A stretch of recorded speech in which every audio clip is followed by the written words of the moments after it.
Hey everyone! Today we're going to explain the second law of thermodynamics, specifically the concept of entropy, using a simple but really cool experiment, a homemade lava lamp. So, entropy is basically a way to describe how much disorder or randomness there is in a system. The second law tells us that in any natural process, entropy always tends to increase. Things naturally go from order to disorder unless energy is added to the system. To do this experiment, we use simple materials but combine them in a smart way. Our materials were a metal can, like the ones used for campfires, a tuna can, a bowl with a lid, water, oil, alcohol, and highlighters to add color.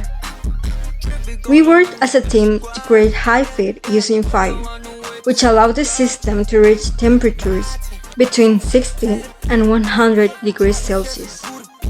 This range of temperature was important because it provided enough energy for the particles to move and interact. Now, let's explain how this actually works as a lava lamp. First, oil and water don't mix because they have different densities and polarities. The water stays at the bottom and the oil stays on the top. We added color to the water using highlighters so the movement would be easier to see. When the system is heated to 60 or 100 degrees Celsius, the water molecules gain kinetic energy and start moving faster.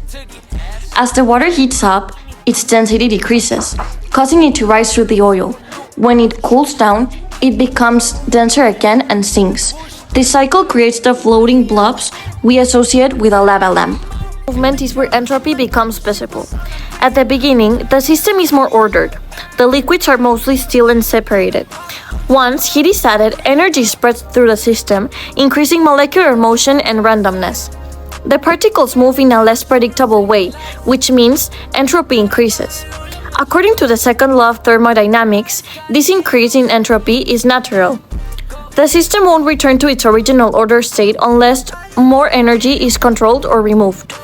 Our lava lamp shows how energy transfer leads to increased disorder, even if the result looks visually organized. So in conclusion, our lava lamp experiment shows how heat causes molecular motion, increases entropy, and follows the second law of thermodynamics. Even though the lava lamp looks organized and aesthetic, the movement inside represents increasing disorder at the molecular level. So, thanks for watching, and that's how entropy works, with science, fire, and a lava lamp.